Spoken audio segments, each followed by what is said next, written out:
इस कार्यक्रम के पुण्यार्चक हैं स्वर्गीय श्रीमती लहरीबाई रामचंद्र जी जैन की पुण्य स्मृति में श्रीमान कैलाश चंद्र रामचंद्र जी जैन जोदावर सेमारी वाले, श्रीमती चंद्रकांता कैलाश चंद्र जी जैन पिताजी एवं माताजी श्रीमान रामचंद्र जी धुलचंद जी जैन, स्वर्गीय श्रीमती लहरी देवी रामचंद्र जी जैन, पुत्र एवं पुत्रवधु श्री राजेश कैलाश चंद्र जी जैन, श्रीमती प्रियंका राजेश जैन, भाई व भ्रातृवधु,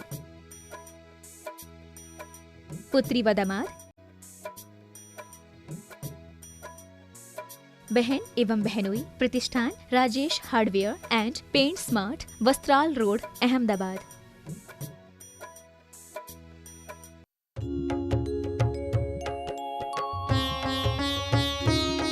शंका समाधान। बोलिए देवाधिदेव 1008 से चंद्र प्रभु भगवान की जय जय जय। बोलिए सुमन संस्कृति उन्नायक प्रातः स्मरणीय संत शिरोमणि परम पूज्य ईश्वराचार्य गुरु विद्यासागर जी महामुनिराज की जय जय जय। बोलिए गुणायतन प्रणीता संघ का समाधान प्रवर्तक भावना योग प्रवर्तक प्रखर वक्ता परम पूज्य 108 मुनिवर्षी प्रमाण सागर जी मुनिराज की जय जय जय। परम पूज्य 108 मुनिवर्षी अरहत सागर जी मुनिराज की जय जय जय। प्रिय बंधुओं, जैसा कि आप लोग को विदित ही है कि पूज्य देव का सत्संग मंगल में प्रवास 786 सम्य शिखर जी स्थित गुणायतन में चल रहा है और आज यही गुणायतन में आज का संघ का समाधान कार्यक्रम आयोजित है। आज के संघ का समाधान कार्यक्रम में यहाँ उपस्थित सभी श्रद्धालुओं का था तथा उन सभी श्रद्धालुओं दर्शकों श्रोताओं का जो यहाँ के आयोजित संघ का समाधान के कार्यक्रम का सीधा प्रसारण घर बैठे पारस चैनल, जनवाणी चैनल एवं प्रमाणिक ऐप के माध्यम से देख सुन आनंद ले रहे हैं, उन सबों का मैं गुणायतन एवं श्री सेवायतन परिवार की ओर से हार्दिक हार्दिक अभिनंदन करता हूँ। मैं आपको दिए चलूँ संघ का समाधान की ओर। इसके पूर्व रोज की तरह हम लोग सर्वप्रथम प्रदेव के मंगल में आशीर्वाद से अपने को अभिषेक कर कृतार्थ करेंगे। तो हाथ जोड़िए, मस्तक झुकाइए और बोलिए मेरे साथ, नमो गुरुदेव, नमो गुरुदेव, नमो गुरुदेव। बंधुओं, मैं आपकी जानकारी के लिए बताना चाहता हूं कि यहाँ प्रतिदिन गुणायतन के चंद्र प्रभु जिनालय में पूज्य देव के मुखारबिंद से उच्चारित होने वाले शांति मंत्रों के साथ शांति धारा का कार्यक्रम संपन्न होता है। इसमें जिन्हें भी अपने पुण्यार्जित का सौभाग्य प्राप्त करना चाहते हैं वो गुणायतन कार्यालय से संपर्क करके अपने सौभाग्य का सुरक्षित कर सकते हैं। आप बंधुओं, गुरुदेव, अब मैं प्रथम प्रश्न के लिए आमंत्रित कर रहा हूँ श्रीमती नीलम पहाड़िया कोलकाता और उसके बाद तैयार रहेंगी श्रीमती बरखा जैन कोलकाता। नमोस्तु महाराज श्री। मेरे और मेरे परिवार का नमस्तु। महाराज श्री, प्रकृति हमेशा से उदारमना रही है। प्रकृति से हमेशा हमें जल मिला है, हवा मिलती है, खाद्य पदार्थ भी मिलता है। सभी कुछ प्रकृति की देन है। हमारा मानव जीवन ही प्रकृति पर निर्भर है। एक कदम ही प्रकृति के बिना नहीं चल सकते।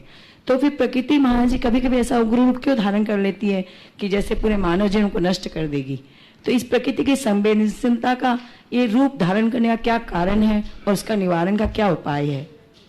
बात बिल्कुल सही है। प्रकृति हमारे जीवन का आधार है, लेकिन हमारे जीवन का आधार होने के साथ साथ प्रकृति के साथ जब छेड़खानी होती है, विकृतियां होती है, तो प्रकृति अपना ऐसा रौद्र रूप दिखाती है। यह संतुलन बनाने के लिए होता है। तो हमें चाहिए कि हम प्रकृति की उपादेयता को समझें और उसी अनुरूप अपना जीवन का क्रम बनाएं। प्रकृति के साथ किसी तरह की छेड़खानी न करें, उनसे बचे बाजाए। श्रीमती बरखा जैन कोलकाता, उसके बाद तैयार रहेंगे श्री राजकुमार जी काला हजारीबाग। गुरुदेव के चरणों में त्रिबार नमोस्तु नमोस्तु नमोस्तु। गुरुदेव, एक बार आचार्य महाराज ने अपने प्रवचन में ये कहा था कि हम जब भी किसी से पहली बार मिलते हैं या दूसरी बार मिलते हैं तो हम उसके प्रति अपने मन में एक धारणा बना लेते हैं, कुछ नेगेटिव थॉट्स बना लेते हैं किसी किसी के प्रति। तो गुरुदेव, आप लोग तो इतने ज्ञानी हैं, फिर भी आप कभी किसी के बारे में कभी कोई धारणा नहीं बनाते और गलत धारणा तो बिल्कुल भी नहीं बनाते, और हम अज्ञानी होते हुए भी किसी के बारे में भी कुछ भी धारणा बना लेते हैं। तो गुरुदेव, हमें इससे ओवरकम करने के लिए, इससे बाहर निकलने के लिए क्या क्या प्रयास करना चाहिए? बहुत अच्छा सवाल आपने किया। आपके सवाल का सार ये है कि व्यक्ति विशेष के प्रति पूर्वाग्रह से युक्त बनाई गई धारणाओं को हम कैसे बदलें और इस तरह की नकारात्मक धारणाओं से अपने आप को कैसे बचाएं। दरअसल ये सब मनुष्य की अपनी सोच पर निर्भर करता है। जो व्यक्ति जैसी सोच का होता है उस व्यक्ति की दृष्टि में लोग वैसे ही दिखते हैं और जैसे दिखते हैं वो प्रायः उसी प्रकार की धारणा सामने वाले व्यक्ति के प्रति बना लेता है। तो सबसे पहले तो हमें चाहिए कि हम अपनी सोच बड़ी रखें, उदार रखें। और उदार और बड़ी सोच के धनी होने से हमें एक लाभ ये होता है कि प्रथम दृष्टया हमारे मन में किसी के प्रति कुछ नकारात्मकता दिखती ही नहीं, हर व्यक्ति के प्रति सकारात्मकता दिखती है। हम साधु संतों के साथ यही होता है, हमें कभी किसी व्यक्ति में बुराई नहीं दिखती तब तक जब तक कि उसके प्रति हम कुछ विशेष ध्यान न दें या हमारा कोई ध्यान आकर्षित न करे, हम उसे नोटिस में न लें। तो प्रथम दृष्टया अपनी दृष्टि को इतनी पवित्र, ऊंची और बड़ी बनानी चाहिए कि किसी की बुराई हमें दिखी ही नहीं। तो जब बुराई दिखेगी नहीं तो बुरी धारणा जल्दी से नहीं बनेगी।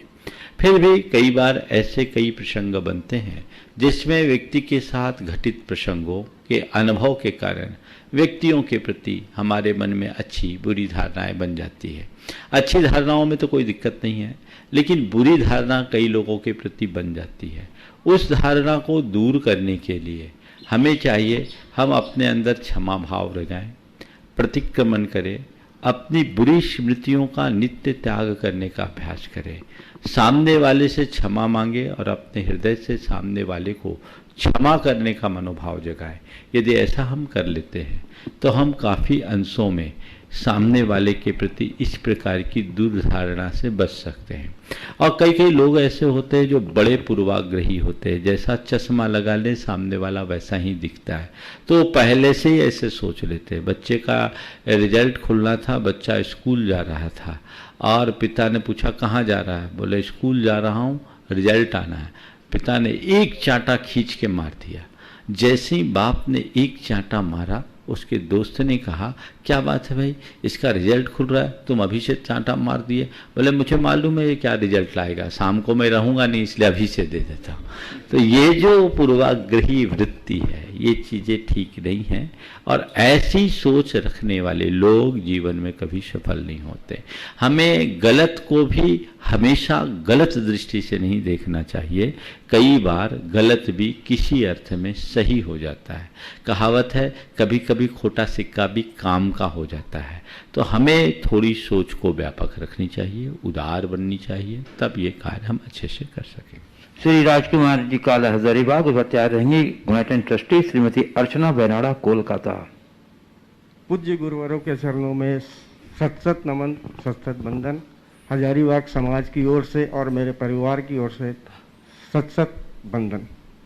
महाराज श्री, मेरी शंका ये है कि क्या किसी के जीवन में अचानक वैराग्य की भावना आ सकती है? अगर आती है तो इसके पीछे क्या कौन कौन से कारण हो सकते हैं? देखिए वैराग्य तो हाँ अच्छा। दूसरी बात, संसार की क्षणभंगुरता को देखते हुए भी मनुष्य हर समय उसी में लिप्त रहना चाहता है, क्यों?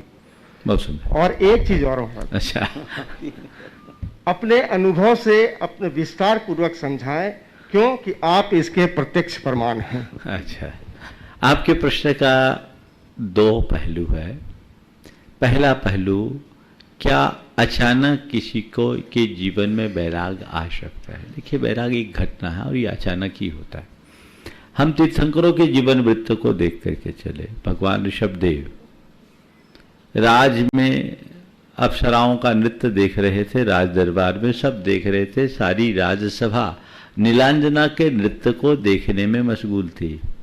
लेकिन अचानक नीलांजना की हुई मृत्यु ने भगवान ऋषभदेव को प्रबोधित कर दिया और उन्होंने खट से कहा बंद करो ये नाच गान, अब मुझे नहीं चाहिए, अब बाहर की किसी नीलांजना से मतलब नहीं।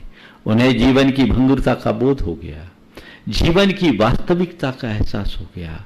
राज पाट धन वैभव विषय भोग वे सब उन्हें ओस के बूंद की तरह दिखने लगे, बिजली की तरह चंचल दिखाई पड़ने लगे और उन्हें अपनी आत्मा की अमरता का एहसास हुआ नतीजा एक पल में वे वहां से निकल पड़े और वैराग्य को प्राप्त कर लिए।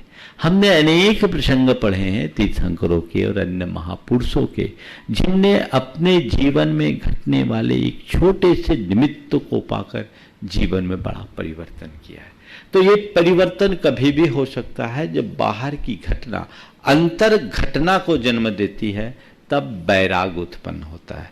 हर किसी के अंदर ऐसा वैराग्य जगे ये कोई जरूरी नहीं, पर वैराग्य एक अंतर घटना है, वो अंतर से घट जाए तो जीवन में बहुत बड़ा बदलाव आ सकता है। तो किसी के भी जीवन में ये वैराग्य कई निमित्त से हो सकता है। कोई जरूरी नहीं कि स्वयं के जीवन में कोई घटना घटे तभी आपको वैराग्य हो, आप किसी वैरागी को देख करके भी वैराग्य पा सकते हैं। मुझसे किसी ने पूछा कि महाराज आपको वैराग्य कैसे हुआ? मैंने कहा मुझे वैराग्य तो हुआ नहीं, मुझे राग हुआ। मैंने गुरुदेव को देखा और मुझे लगा कि जीवन का इससे अच्छा रास्ता तो कोई है ही नहीं, जीवन से अच्छा इससे अच्छा कोई रूप है ही नहीं, मुझे तो बस इनके पीछे लग जाना है। मैं लग गया। आज मैं समझता हूँ वो राग ही मेरे वैराग का कारण बना। तो कब किसके जीवन में क्या प्रसंग घटे कहा नहीं जा सकता, लेकिन ये उनके ही जीवन में घटता है जिनकी होनहार अच्छी होती है। बहुत सारे लोग ऐसे होते हैं जो सब कुछ देखने के बाद भी अंधे बने रहते हैं, जान बूझ कर अंध बने हैं, आंखें न बांधे पाटी जिया जग धोखे की टाटी वाली बात उनके साथ होती है। तो वो जान करके भी अनजान बन जाए, जो जान करके अनजान बने उनके लिए क्या कहा जा सकता है? सब कुछ देखते समझते हुए भी जिनके जीवन की स्थिति ऐसी बनती है वे अपने जीवन में कभी कुछ बेहतरी घटित नहीं कर सकते, वे अपने जीवन में कुछ अच्छा घटित नहीं कर सकते। तो अपने जीवन में अच्छा उद्घाटित करना चाहिए। मैं आपको एक घटना बताता हूँ। 1985 की बात है। नैनागिर में जल मंदिर में पूरा संघ दोपहर की सामायिक कर रहा था। धूप में हम लोग चारों तरफ की पट्टी में बैठे थे और तालाब में अचानक एक दृश्य देखा। वो दृश्य देख करके मन बड़ा विचलित हो गया। हुआ ये कि एक सांप एक मेढक को निगल रहा था और वो आधा निगल चुका था। इसी बीच एक छोटी सी मछली उधर से गुजर रही थी। मेढक उस मछली को झपटना चाह रहा था। मेरी दृष्टि पड़ी। मैंने गुरुदेव से कहा, गुरुदेव देखो, वहीं थे, गुरुचरणों में ही मैं बैठा था। गुरुदेव ये क्या? उन्होंने कहा यही संसार का वास्तविक चित्र है कि सब काल के सांप के मुंह में बैठे हैं, फिर भी मेढक की तरह टर्र टर्र कर रहे हैं। उन्हें ये पता नहीं कब मेरे जीवन की आखिरी सांस निकल जाए, एक पल का भी विश्वास नहीं, लेकिन सब निश्चिंत और निर्भय है। सब ये कहते हैं अरे जीवन का कोई भरोसा नहीं, लेकिन खुद के प्रति बहुत भरोसेमंद बने हुए हैं और यही भरोसामंदता उनके जीवन के लिए खतरनाक बनती है। गुणायतन ट्रस्टी श्रीमती अर्चना बैनाला कोलकाता को तैयार रहेंगे। गुणायतन ट्रस्टी श्री असित बैनाला कोलकाता। नमोस्तु महाराज जी। महाराज जी, ये एक भावना द्वित्रिंशतिका का एक छंद है। सत्वेषु में त्रिगुणेषु प्रमोदम क्लिष्टेषु जीवेषु कृपा परत्वम मध्यस्थ भावम विपरीत वृत्तो सदा ममत्म विदधातु देव। तो महाराज जी ये जो है ये आज के जीवन शैली में उल्टा चल रहा है। हम भी क्रोध आता है तो इससे उल्टा ही चलते, विपरीत वृत्ति वालों के प्रति मध्यस्थ भाव नहीं रख के और ज़्यादा उत्तेजित हो जाते हैं। इसके लिए इसीलिए तो ये भावना है कि बार बार ये सोचो कि मुझे विपरीत वृत्ति के प्रति माध्यस्थ रहना है, मुझे विपरीत वृत्ति के प्रति माध्यस्थ रहना है। इतना भी बोलने के लिए मुझे माध्यस्थ रहना है, मुझे न्यूट्रल रहना है, मुझे माध्यस्थ रहना है, मुझे न्यूट्रल रहना है, मुझे तटस्थ बने रहना है। ये सोच बार बार दोहराओ तो उसका नतीजा ये निकलेगा कि जब भी क्रोध और क्षोभ आएगा मन शांत हो जाए। गुणायतन ट्रस्टी श्री असित बैनाला कोलकाता को तैयार रहेंगी। प्रतिभा स्थली जबलपुर की छात्रा सुश्री आयुषी जैन शिखर जी। गुरुवर के चरणों में बार बार नमोस्तु नमोस्तु नमोस्तु। महाराज जी, मंगल भावना रचने के भाव आपके मन में कब, कैसे और क्यों हुए? देखिए, मंगल भावना की रचना मैंने भावपूर्वक नहीं की, बस रच गई। क्योंकि भावना योग का प्रवर्तन हमने किया रतलाम के चातुर्मास में पर्यूषण के दिनों में, सुबह सुबह भावना योग कराते थे। तो एक गीत आखिरी में होना चाहिए अच्छा, जो सबके लिए रुचिकर हो। एक दो दिन तो और जो प्रचलित गीत थे वो मैंने किए, पर मन में आया कि एक ऐसा गीत हो जिसमें सारे भाव समाहित हो। तो फिर तीसरे दिन अचानक ये रचना बनी और उस रचना के परिणाम स्वरूप सब लोगों को ये अच्छा लगने लगा। सारे जगत के मंगल की भावना इसके साथ जुड़ी हुई। सुश्री आयुषी जैन शेखर जी, और उसके बाद तैयार रहेंगे श्री प्रेमचंद जी प्रेमी कटनी। नमोस्तु गुरुदेव। गुरुदेव के लिए मैं 4 लाइन कहना चाहूंगी। तब से जिनका वज्र बने मन से जो करुणाधारी हैं, तब से जिनका वज्र बने मन से जो करुणाधारी हैं, इंद्रिय पद पर रखते संयम भोगों के नहीं बिकारी हैं। जो राग देश को जीत रहे संयम समता का द्वारा है, उन परम पूज्य गुरुदेव के चरणों में शत शत नमन हमारा है, शत शत नमन हमारा है। गुरुदेव, मेरा प्रश्न यह है कि यदि कोई व्यक्ति किसी भी स्थान को छोड़कर यदि तीर्थ स्थान पर बस जाता है, तो क्या तीर्थ स्थान पर बसना उसका पाप कर्म है अर्थात पुण्य कर्म है? देखो, बहुत अच्छा सवाल है, गंभीर सवाल। हमारे यहाँ एक लंबे समय तक ऐसी धारणा बनी रही कि हमें तीर्थ स्थानों पर नहीं बसना चाहिए, और उसके पीछे एक उक्ति काम में आई, अन्य क्षेत्रे कृतम पापम धर्म क्षेत्रे विनश्यति, धर्म क्षेत्रे कृतम पापम वज्रलेपो भविष्यति। इस धारणा के कारण लंबे समय तक लोग तीर्थ क्षेत्रों के आसपास बसने से परहेज करते रहे, लेकिन इसका बड़ा खामियाजा भी हम लोगों को भुगतना पड़ा। इससे हमारे तीर्थ असुरक्षित हो गए। तीर्थों में जब शावकों का अभाव हुआ तो तीर्थों के संरक्षण को लेकर एक बड़ा सवाल खड़ा हो गया। तो हमें चाहिए कि हमें तीर्थों का संरक्षण भी करना है। इस अर्थ में अगर मुझसे पूछो तो मैं कहूँगा कि तीर्थ क्षेत्रों में जरूर बसना चाहिए, क्योंकि तीर्थ क्षेत्रों में यदि शावक ही नहीं सुश्रावक नहीं बसेंगे तो तीर्थों का संरक्षण, तीर्थों का आगे का निर्वाह करना बहुत कठिन होगा। इसलिए आज के संदर्भ में मैं ये कहूँगा कि लोग तीर्थों में बसे, लेकिन पवित्र बुद्धि के साथ।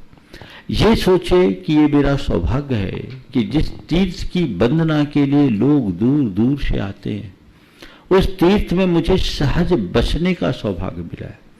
तो ये सौभाग्य को मैं अपने जीवन की एक उपलब्धि के रूप में बदलूं। मेरी दृष्टि आम स्थान के वासी होने की जगह एक तीर्थ क्षेत्र के वासी जैसा होना चाहिए, और उतनी पवित्रता मेरे जीवन में होनी चाहिए, मेरी सोच में होनी चाहिए, जिससे मैं धर्म की जितनी अधिक सेवा कर सकूं, धर्मायतनों की जितनी अधिक सेवा कर सकूं, उतना अच्छा है। अगर ऐसी सोच रख करके चलेंगे तो परिणाम अच्छे हैं। श्री प्रेमचंद जी प्रेमी कटनी तैयार रहेंगे। गुनायत शिरोमणि संरक्षक परिवार के श्री प्रत्युष जैन कन्नौज। मुनि द्वय के चरणों में मेरा मेरे परिवार की ओर से और कटनी जैन समाज का त्रिवार नमोस्तु। गुरुदेव, कटनी में जहां आपका चातुर्मास हुआ, उस परिसर को कल कटनी जैन समाज ने कोविड वालों के लिए शासन को सौंप दिया, और उसमें साथ में ऑक्सीजन की भी व्यवस्था करी, जो इस कठिन दौर में मिलना मुश्किल पड़ रहा है। तो कटनी जैन समाज के लिए आशीर्वाद भी सब लोगों ने चाहा है आपसे, और ऐसा और जगह की भी समाजें करें तो ये अभी कठिन समय में बहुत अच्छा रहेगा। और मेरा प्रश्न भी है गुरुदेव कि इस भयावह मारामारी के दौर में परिवार के परिवार पूरे कोरोना से संक्रमित हो रहे हैं, तो ऐसे में धैर्य की क्या सीमा होनी चाहिए और धैर्य कैसे बनाए रखें गुरुदेव? देखिए, सबसे पहले तो कल ही मैंने इस बात का जिक्र किया था कि देश भर की सभी समाजों को अपने धर्मशालाओं, अन्य संस्थानों को पृथकवास का केंद्र बनाना चाहिए, क्वारंटीन सेंटर बनाना चाहिए। मुझे बड़ी प्रसन्नता है, कल मैंने कहा और आज कटनी समाज ने ही बड़ा काम कर लिया। बहुत बड़ा स्थान है जिसमें 32 फ्लैट है, 32 हो गए ना, 32 फ्लैट और पूरे 34 और अनेक अन्य सुविधायुक्त ये बहुत अच्छा अनुकरणीय पहल कटनी की जैन समाज ने किया है। इसके लिए मैं कटनी की जैन समाज को बहुत बहुत आशीर्वाद और साधुवाद देता हूँ कि वो ऐसे ही करते रहे। लेकिन इसके साथ साथ देश के अन्य समाजों को भी आगे आना चाहिए, क्योंकि लोगों के घर छोटे हैं और छोटे घरों में लोगों को साधन कम मिलने के कारण अनावश्यक रूप से एक के पीछे पूरा परिवार इसका शिकार हो रहा है। तो इसके लिए लोगों को ध्यान में रख करके चलना चाहिए और लोग रोक करके इसको ध्यान में रखें। देश भर में ऐसी पहल हो तो ये बहुत अच्छी बात होगी, ऐसा प्रयास करना चाहिए। आपने कहा कि इस कठिन दौर में जब पूरा का पूरा परिवार इस महामारी का शिकार बना है, ऐसे समय में धैर्य कैसे जगाएं? देखिए, सबसे पहली बात तो हमारे यहाँ नीति कही गई है, विपत्ति धैर्यम, विपत्ति में धैर्य ही रखना चाहिए। ये महामारी का दौर है।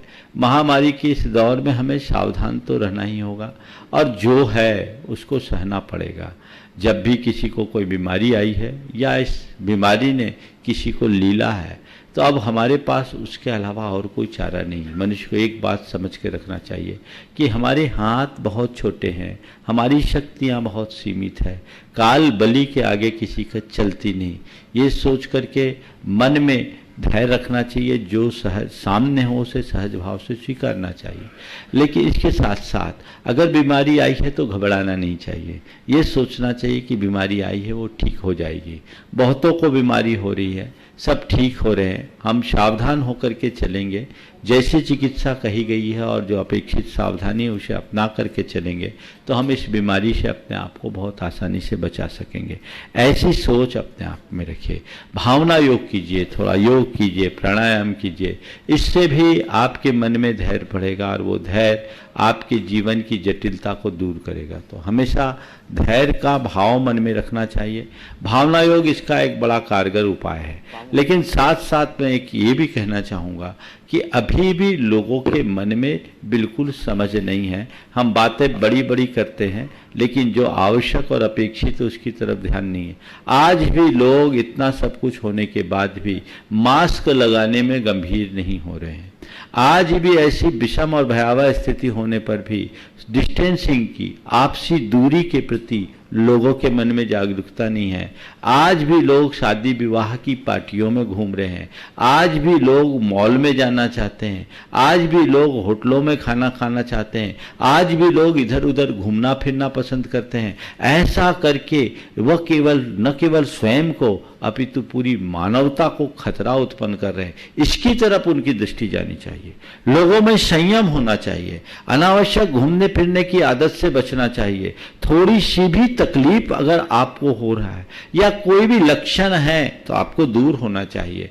और अब तो उन लोगों से भी अपने आप को दूरी बनाकर रखना चाहिए जो एसिम्प्टोमेटिक है, जिन्हें खुद लक्षण नहीं है लेकिन औरों को बांट रहे।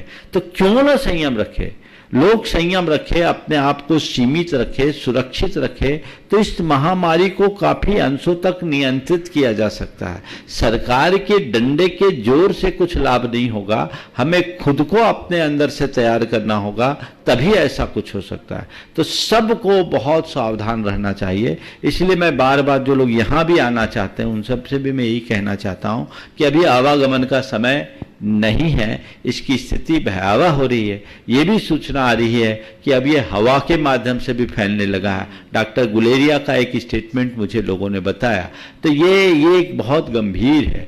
तो ऐसी स्थिति में लोगों को बहुत सावधान होकर के रहने की जरूरत है।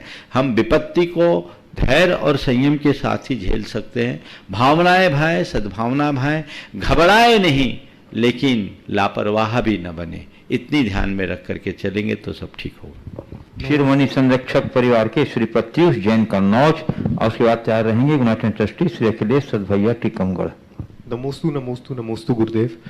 गुरुदेव, मेरा प्रश्न है कि वैराग्य में और विरक्ति में क्या अंतर है?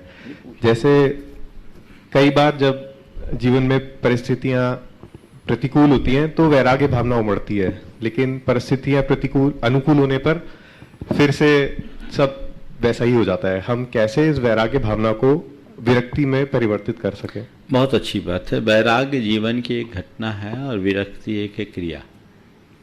समझ गया? मन में जब जीवन की वास्तविकता का बोध होता है तो वैराग्य उत्पन्न होता है। वैराग्य एक पल के लिए उत्पन्न होता है, वो एक घटना की भांति होती है, लेकिन वो स्थायी बने रहे ये कोई जरूरी नहीं।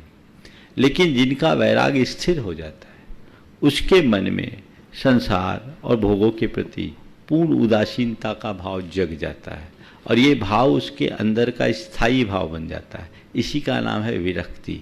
वैराग्य होना एक पल की बात हुई, लेकिन विरक्ति होना यानी उसमें स्थिरता हो जाना, वैराग्य की अनुभूति का नाम विरक्ति है, जो भीतर से एक स्थायी भाव का रूप लेते। तो वो वैराग्य अगर आया है तो उसे विरक्ति की ओर मुड़ना चाहिए, और वो विरक्ति की ओर मुड़ गया तो फिर व्यक्ति लौट करके नहीं आता। विरक्ति का मतलब है चीज़ों से दूर भागना नहीं, चीज़ों की तरफ जाने की इच्छा ही उत्पन्न न करना। तो ये विरक्ति के संस्कार जब प्रबल होते हैं तो हमारा चित्त चीज़ों की ओर जाता ही नहीं। गुणायतन ट्रस्टी श्री अखिलेश सतपैया टीकमगढ़ और स्वाचार्य रहेंगे गुणायतन के सीईओ श्री सुभाष डी जैन। गुरुदेव के चरणों में टीकमगढ़ सकल जैन समाज का तिरबार नमोस्तु नमोस्तु नमोस्तु। गुरुदेव, आज हमारी दो जिज्ञासाएं हैं। पहली तो जिज्ञासा ये है कि हमारा पूर्व जन्म का पाप कर्म का उदय था कि आपके बिहार में शामिल नहीं हो पाए, लेकिन टीवी पर सतना और हजारीबाग का जो दृश्य देखा, उसमें देखा कि लाखों लोग जैनेतर, उनके चेहरे चमक रहे हैं, आंखों में खुशी है, कोई आदमी दुखी नहीं दिख रहा है। तो जब आपके समोसरण के बिहार का ये हाल था कि पूरा जिला का जिला कुछ दिख रहा था, कहीं कोई दुखी नहीं दिख रहा था, चाहे जैन समाज को हो चाहे जैनेतर समाज का, तो महावीर भगवान का जब बिहार चलता होगा तो कैसा लगता होगा? क्योंकि महावीर जयंती आ रही है, तो हम आपके मुख से सुनना चाहते हैं कि उनके बिहार में कैसा होता होगा। देखो, हम लोग तो भगवान के आगे बहुत छोटे हैं। निश्चित इस बिहार में बहुतों की भावना थी, पर मैंने सबको रोका, और उसी रोकने के क्रम में आप लोग भी रुके। लेकिन फिर भी जहाँ जहाँ लोगों की भावनाएं उमड़ी, वो असाधारण रूप से उमड़ी। हालांकि जैसे जैसे स्थितियाँ महामारी की बढ़ी, मैंने सब जगह बहुत सख्ती से लोगों को रोका। लोगों की भावनाएं ये श्रद्धा भक्ति का प्रतीक है कि लोग आज भी संतों के सम्मान में इस तरह का श्रद्धा भाव प्रकट करते हैं। आपने तीर्थंकरों के बिहार के काल की बात की। मैं तो इतना ही कह सकता हूँ कि उनके विषय में हम केवल एक कल्पना कर सकते हैं, कल्पना कर सकते हैं। वो अकथनीय है, अवर्णनीय है, साक्षात भगवान। आप एक पल के लिए अपनी आंखें बंद करो और कल्पना करो कि इस घड़ी यदि मैं भगवान के समक्ष हूं तो क्या अनुभव होगा। पागल होगे कि नहीं? हो जाएंगे। बस मैं तो यही समझता हूं, जब तीर्थंकरों के बिहार का काल होता है, सारी धरती उनकी दीवानी बन जाती है। प्रकृति भी, प्रकृति का रोम रोम रोमांचित होता है। अलग आनंद की अनुभूति होती है, वो अद्भुत है। और तीर्थंकरों के बिहार का क्या दृश्य होता है, थोड़े दिन रुको, गुणायतन में हम भगवान के बिहार के साक्षात अनुभव का भी सौभाग्य प्राप्त करने वाले हैं। गुणायतन के सीईओ श्री सुभाष जी। और कुछ रह गया? दूसरी जिज्ञासा ये है हाँ, कि आज के अर्थवादी युग में जब आदमी पाश्चात्य शैली में जी रहा है, हाँ, ऐसे समय में हमें कैसे धर्म आराधना करना चाहिए कि युवा पीढ़ी हो, जैनेतर समाज जैन धर्म के प्रति आकर्षित हो? रूढ़िवादी बनकर नहीं, पारंपरिक बनकर नहीं, वैज्ञानिक तरीके से और व्यवहारिक तरीके से धर्म को आत्मसात करना चाहिए। नमोस्तु। मेरा तो ये मानना है कि आज के पढ़े लिखे लोग अगर धर्म से जुड़ते हैं तो वो धर्म को जितना व्यवहारिक स्तर पर जी पाते हैं आम आदमियों की अपेक्षा कम। तो हमें परंपरावादी बनने की जगह प्रयोग धर्म बनना चाहिए, उसको मौलिक तरीके से अपनाना चाहिए और धर्म के व्यवहारिक स्वरूप को इस तरह से अपनाना चाहिए कि हमारे जीवन में धर्म की छाप तो हो लेकिन रूढ़िवादी बिल्कुल ना हो। इसका सहज प्रभाव लोगों में होगा और वो हमारे जीवन को बेहतर बना सकते। नमस्ते। श्री सुभाष जी, सीईओ गुणायतन, अस्वाचार्य रहे गुणायतन ट्रस्टी श्री नियमित सिंह जैन, फरीदाबाद। परम श्रद्धेय मुनिद्वय के चरणों में शत नमन। गुरुदेव, जैन धर्म मूलतः वीतरागता की पूजा करता है और हमारे भगवान के जितने पंच कल्याणक मनाए जाते हैं और जैसा शास्त्रों में वर्णन है और यहाँ दिखाया भी जाएगा जैसा आपने बताया गुणायतन में, तो उसमें काफी ऐश्वर्य का प्रदर्शन होता है, दिखाया जाएगा और स्वर्ग के सभी देवता पूरे ऐश्वर्य का प्रदर्शन करते हैं। तो ये आपस में कैसे रिलेट होता है गुरुदेव? बहुत सुंदर। आपका कहना है कि जब वीतरागता हमारा मूल आदर्श है तो भगवान के चरणों में इतने राग रंग की जरूरत क्या? सच अर्थ में देखा जाए तो इसमें वीतरागता की महिमा ही बढ़ रही है। भगवान के चरणों में देवी देवताओं का आना, स्वर्ग के वैभव का न्यौछावर होना इस बात का प्रमाण है कि संसार के राग का चरमोत्कृष्ट रूप भी वीतरागता के चरणों में आकर के ही, वीतराग के चरणों में आकर ही संतुष्ट होता है।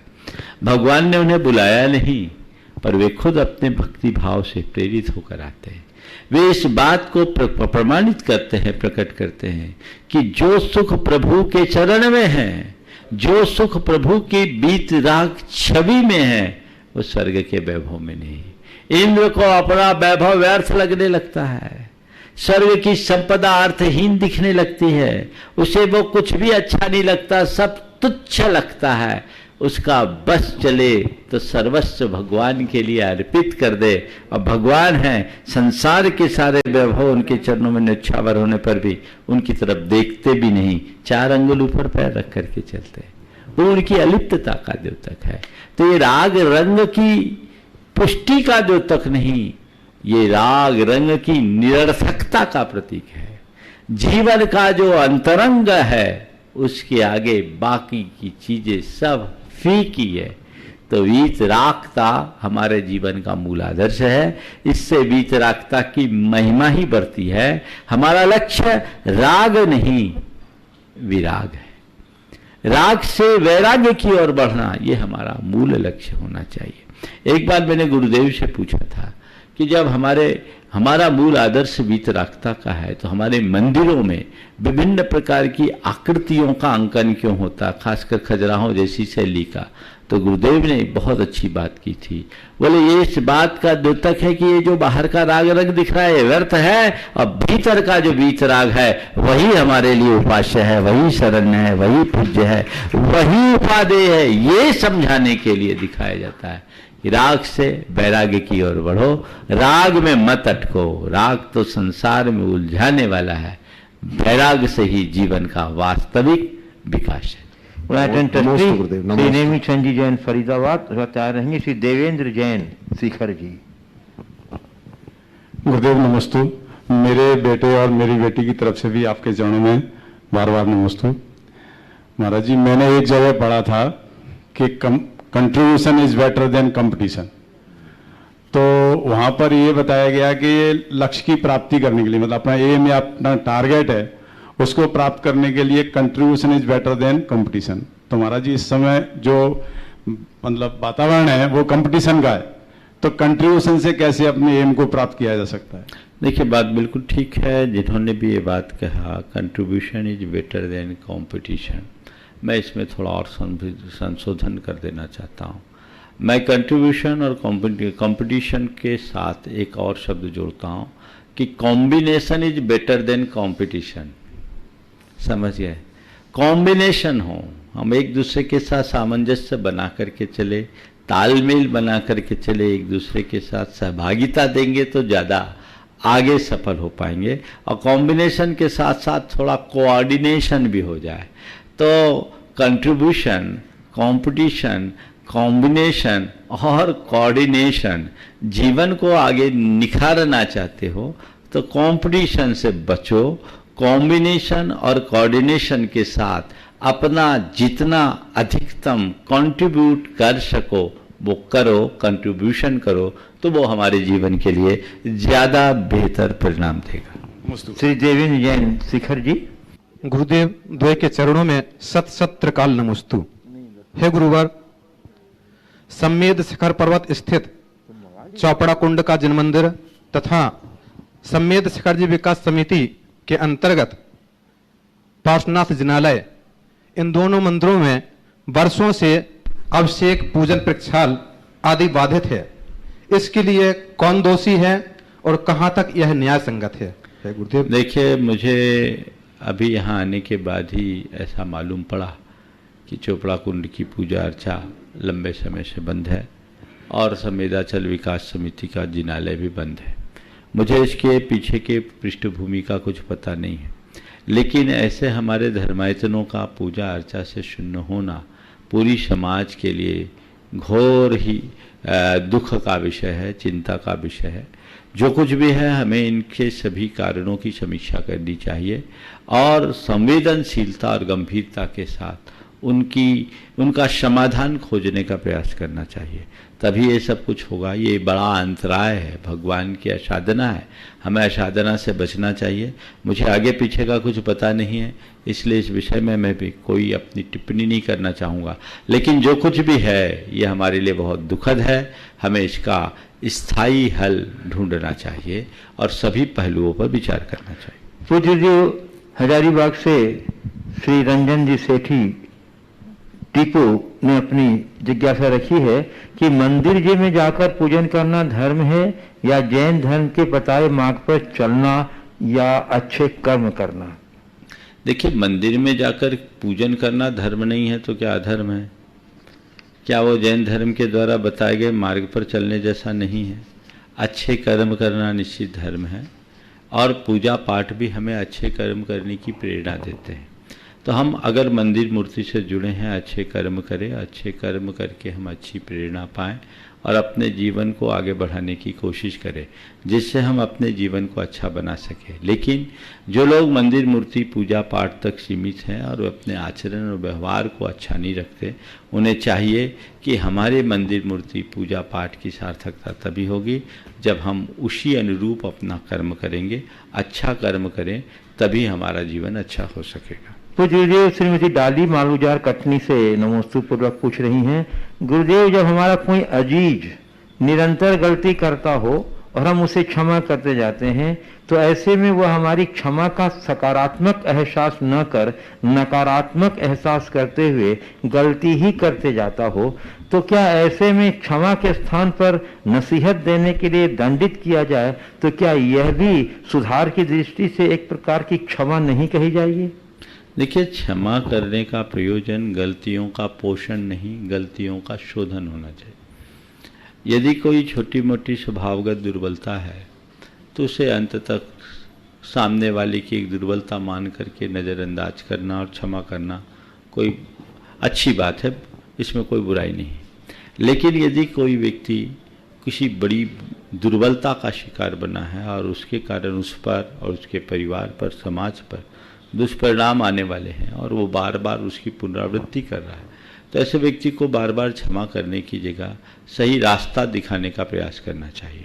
आपने कहा है क्या उसे नसीहत देना, ये एक प्रकार की क्षमा नहीं है। मैं इसे क्षमा से भले न जोड़ूं, पर नसीहत देना में उसकी भलाई है। अगर हम व्यक्ति की बातों को उसके प्रति उमड़े प्रेम के कारण नज़रअंदाज करते चलते हैं, निरंतर इसी तरह से नज़रअंदाज करते हैं और उससे उसकी गलतियों की पुष्टि होती है, तो ये अंततः हमारे लिए, सबके लिए भयावह बन सकती है। इसलिए हमें चाहिए गलतियों का पोषण न हो, गलतियों का शोधन हो और उस शोधन के लिए जहाँ जब जैसे आवश्यक हो उसे ठीक करना चाहिए। और किसी भी व्यक्ति के प्रति हमारे मन में प्रेम है तो हमारे सच्चा प्रेमी होने का प्रमाण यही है कि हम उसके हित को ध्यान में रखें, उसको बुराइयों से दूर करें, उसे दोषों से दूर करें, उसे दुर्बलताओं से मुक्त करें।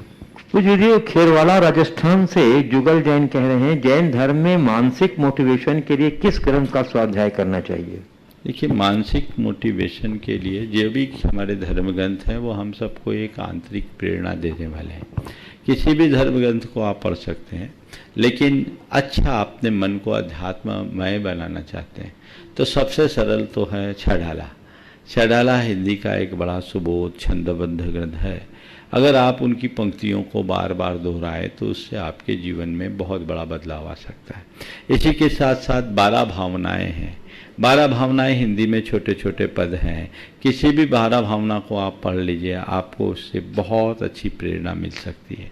इसी तरह आचार्य पूज्यपाद कृत एक ग्रंथ है इष्टोपदेश, बहुत छोटा सा ग्रंथ है, 51 श्लोकों का ग्रंथ है। एक एक श्लोक, एक एक छंद जीवन के हार्द को उद्घाटित करने वाला है, जीवन के रहस्य को खोलने वाला है। आप उनको पढ़ें और पढ़ करके अपने आप को अपने तरीके से मोटिवेट करें। वस्तुतः ग्रंथ से मोटिवेशन नहीं मिलता, उसके साथ जुड़ी हुई श्रद्धा और भावना हमें अंदर से प्रेरित करती है। तो अच्छी श्रद्धा, अच्छी भावना अपने हृदय में जगा कर रखेंगे तो हम अपने जीवन को बहुत सुंदर बना सकेंगे। हमारी कोशिश होनी चाहिए। निमित्त हमारे सामने बहुत हैं, लेकिन हम उसका लाभ बहुत कम ले पाते हैं। ऐसे ही लाभ लेते रहेंगे तो हम अपने जीवन को सुंदर बना सकेंगे। ओम।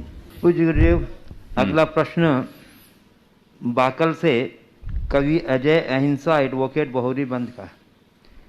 वो कह रहे हैं, गुरुदेव हम आपको रोज़ याद करते हैं, आपने हम भक्तों को बहुत कुछ दिया है, हमारे पास शब्द नहीं है आपके गुणगान महिमा प्रशंसा करने के। आपके चरणों में नमोस्तु करते हुए मेरी जिज्ञासा है कि अतिशय तिरछे शीत क्षेत्रों में संविधान कैसा होना चाहिए ताकि जिला नहीं देश भर के लोग इन क्षेत्रों से जुड़ सकें। देखिए, तीर्थ क्षेत्र, अक्षय क्षेत्र आदि के जो भी नियमावली है, संविधान इसलिए बनाए जाते हैं ताकि संबद्ध संस्था की सुचारू व्यवस्था बन सके और उसका दीर्घकालिक हित सिद्ध हो सके। इसी भाव से किसी भी संस्था के संविधान को बनाना चाहिए। सबसे पहली बात तो मैं ये कहना चाहूँगा कि जितने भी हमारे धार्मिक संस्थान हैं उन्हें श्रद्धा का आयतन बनाना चाहिए, सत्ता का अधिष्ठान नहीं। जब हम इन्हें श्रद्धा के आयतन के रूप में ग्रहण करते हैं तो हमारी भावदशा बड़ी पवित्र और निर्मल होती है। लेकिन जो लोग उन्हें सत्ता का अधिष्ठान मान करके जुड़ते हैं उनकी मनोदशा विकृत हो चलती है और उसके परिणाम स्वरूप प्रायः संस्थावादी मनोवृत्ति जगती है और आपस में कटता, राग देश की बात, दलबंदियाँ, ग्रुपबाजी बहुत तेज़ी से पनपने लगती है। तो सबसे पहले लोगों को अपनी मानसिकता अच्छी रखनी चाहिए। नियमावली इस तरीके से बनानी चाहिए ताकि भविष्य में कभी किसी प्रकार का द्वंद्व न हो, राजनीति न हो, संस्था के या धार्मिक संस्थानों के उद्देश्यों की पूर्ति हो सके। वहाँ कोशिश करनी चाहिए कि चुनाव न हो और लोकतांत्रिक प्रक्रिया बनी रहे, यानी इलेक्शन की जगह सिलेक्शन हो, निर्वाचन की जगह मनोनयन की प्रक्रिया हो और व्यापकता के साथ लोगों को जोड़कर करना चाहिए। अच्छी सोच के लोग जुड़े, पूरे देश के लोग जुड़े, अच्छी भावना के साथ जुड़े और उसमें संस्था का हित साथ में जुड़े रहे, वहाँ की परंपराएं अच्छुन्न बनी रहे। इन सब बातों को उनके नियमावली में समाविष्ट करके चलना चाहिए और बाकी बातों को गौण कर देना चाहिए। यदि ऐसी बातों को ध्यान में रखकर आप किसी भी संस्था का निर्माण करते हैं और उनकी विधि विधान को सुनिश्चित करते हैं तो लंबे समय तक अच्छे प्रबंध से जुड़ा रहता है और उसका हित अच्छा होता है।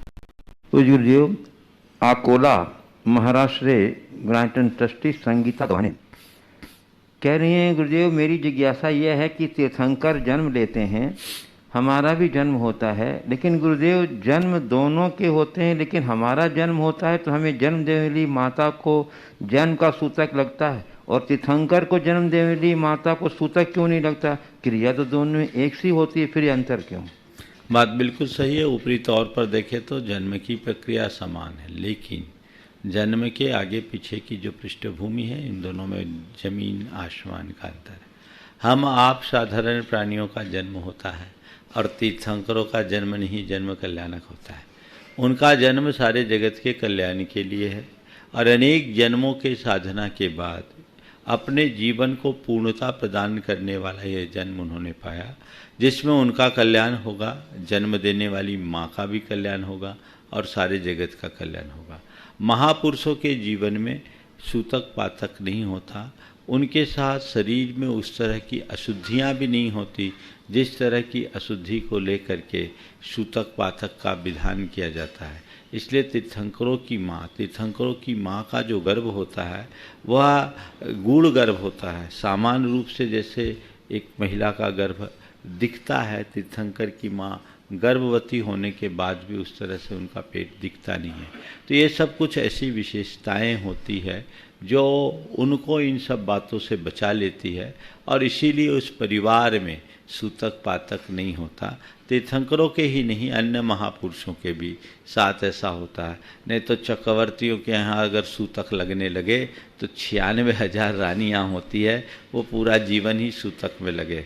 तो महापुरुषों का जीवन आम जनों से भिन्न होता है और उसे उसी तरीके से देखना चाहिए।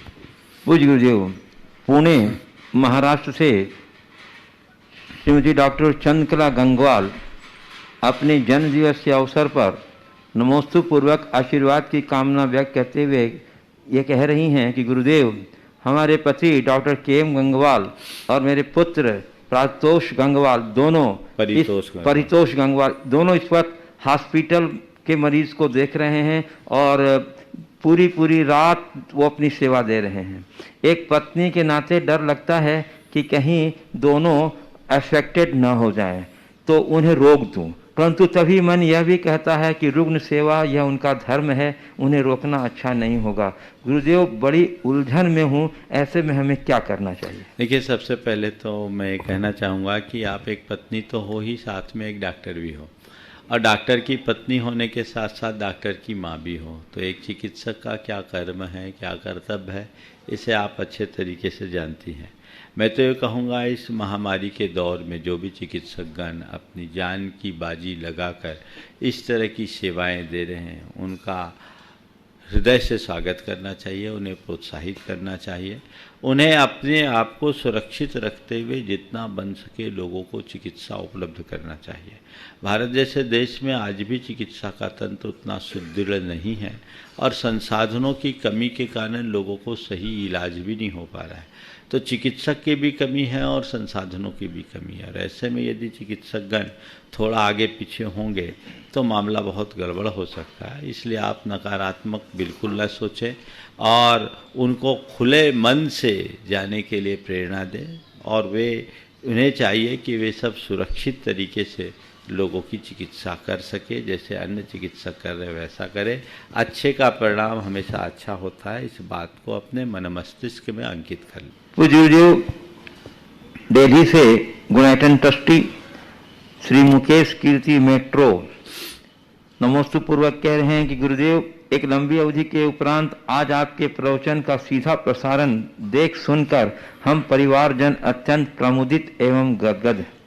आज आपने वर्तमान विभीषिका से निजात पाने के लिए भगवान महावीर के संदेशों के व्यवहारिक अनुपालन पर जोर दिया।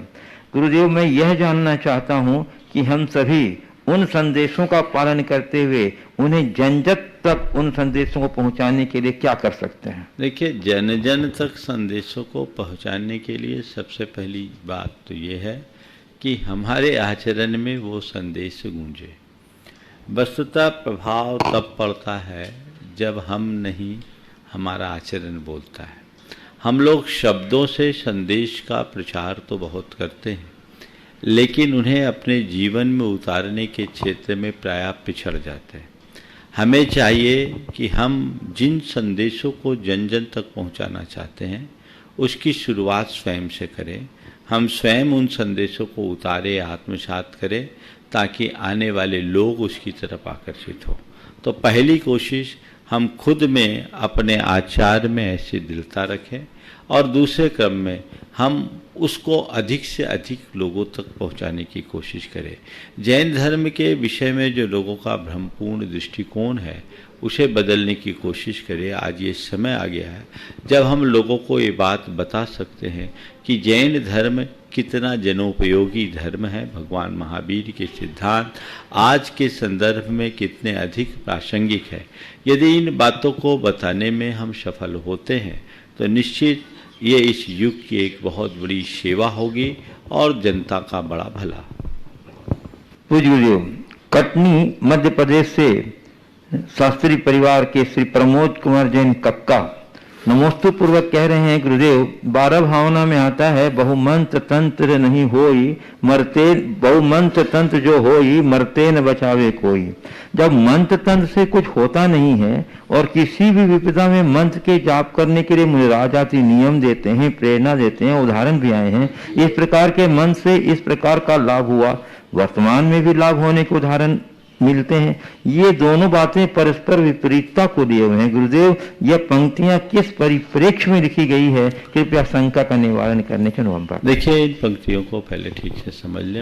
मणिमंत्र तंत्र बहु होई मरते न बचावे कोई, ये मूल पंक्ति है और ये बात यथार्थ है कि मणि मंत्र तंत्र औषधि मनुष्य को अमर नहीं बना सकती। इसका अर्थ ये कदापि नहीं है कि मणि मंत्र तंत्र औषधि आदि से कुछ नहीं होता। इसका प्रयोजन केवल ये है कि ये ही सब कुछ नहीं है, ये बहिरंग निमित्त है। जैसे कोई व्यक्ति बीमार पड़ता है, उसकी आप चिकित्सा कराते हैं, औषध उपचार करते हैं और प्रायः औषध उपचार से लोगों को लाभ भी मिलता है, चिकित्सा लेकर लोग स्वस्थता का अनुभव करते हैं। लेकिन इसके साथ साथ ये भी एक बड़ा कटु सत्य है कि चिकित्सा किसी को अमर नहीं बना सकती।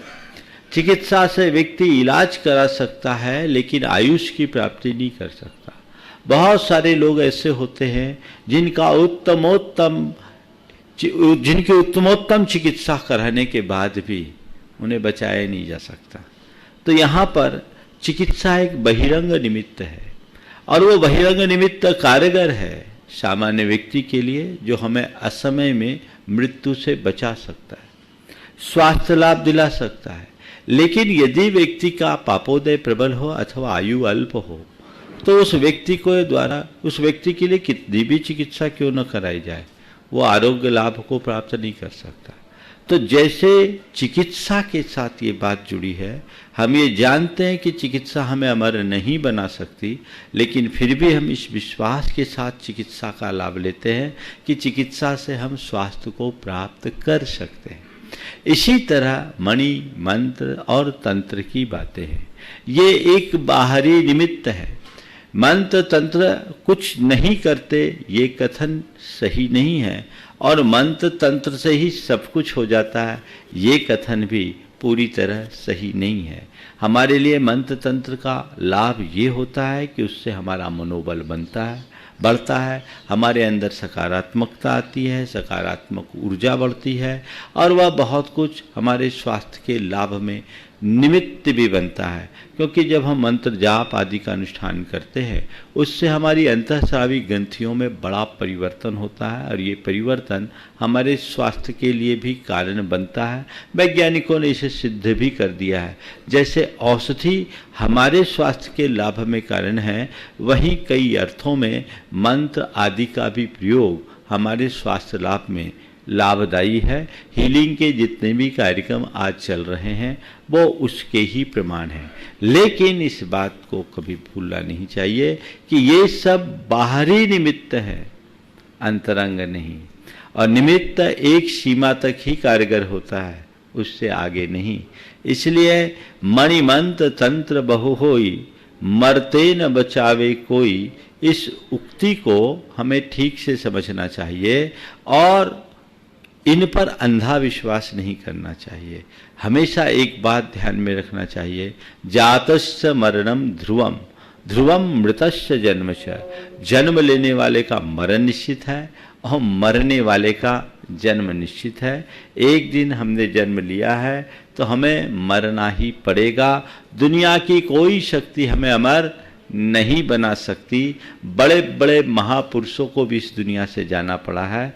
आपने कहा फिर मंत्र तंत्र का आलंबन क्यों लें? उससे एक लाभ है कि हम मृत्यु से भले न बच पाएं पर मृत्यु के आतंक से बच सकते हैं, मृत्यु के भय से बच सकते हैं, अपने अंदर की दुर्बलताओं से अपने आप को बचा सकते हैं, शांति के साथ साथ अपने शरीर को छोड़ने का सौभाग्य प्राप्त कर सकते हैं। मृत्यु के से ग्रसित होने की जगह मृत्यु का वरण करने में समर्थ हो सकते हैं। ये मंत्र तंत्र और पूजा पाठ का हमारे जीवन में सकारात्मक लाभ है। पूज्य गुरुदेव, श्रीमती रचना पिंकू जैन कटनी से नमोस्तु पूर्वक कह रही हैं, आज मेरी शादी की वर्षगांठ है, आशीर्वाद की कामना है और जिज्ञासा ये है कि स्वतंत्रता सबको प्रिय है, परंतु कार्य ऐसा करते हैं कि पुनः बंधन में पड़ना पड़ता है। मैं यह जानना चाहती हूँ कि बंधन क्या सर्वथा ये है? स्वतंत्र होने के लिए बंधन साधक है या बाधक? स्वतंत्र होने के लिए बंधन साधक है या बाधक? देखिए, नदी है, नदी बहती, तो नदी स्वतंत्रता से बहती है या बंधन पूर्वक? आपने नदी को देखा, नदी बहती है पर तटबंधों के मध्य। जब नदी अपने दोनों तटबंधों के बंधन में प्रवाहित होती है, तब कहीं जाकर सागर में समाहित होती है और अपनी यात्रा को पूर्ण कर पाती है। तो ये एक बंधन है, पर उसमें भी स्वतंत्रता है।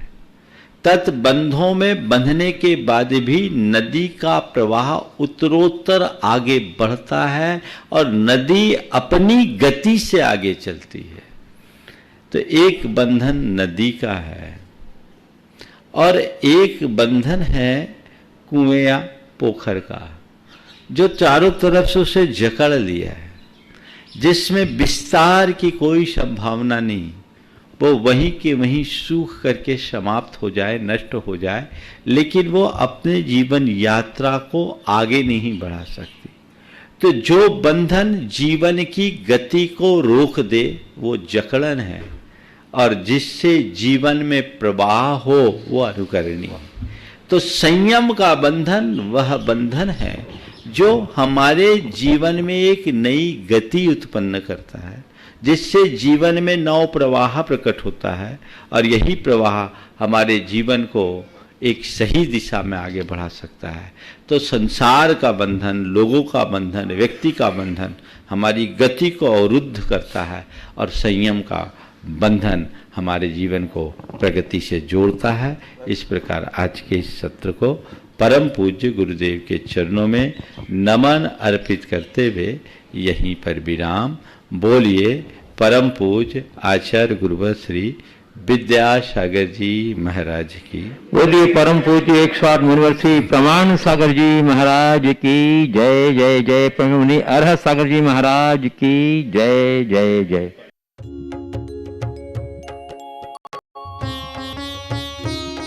शक का समाधान। इस कार्यक्रम के पुण्यार्चक थे स्वर्गीय श्रीमती लहरीबाई रामचंद्र जी जैन की पुण्य स्मृति में श्रीमान कैलाश चंद्र रामचंद्र जी जैन जोदावत सेमारी वाले, श्रीमती चंद्रकांता कैलाश चंद्र जी जैन पिताजी एवं माताजी श्रीमान रामचंद्र जी धुलचंद जी जैन, स्वर्गीय श्रीमती लहरी देवी रामचंद्र जी जैन, पुत्र एवं पुत्रवधु श्री राजेश कैलाश चंद्र जी जैन, श्रीमती प्रियंका राजेश जैन, भाई व भ्रातृवधु, पुत्री व दामाद, बहन एवं बहनोई, प्रतिष्ठान Rajesh hardware and paint smart, Vastral road, Ahmedabad.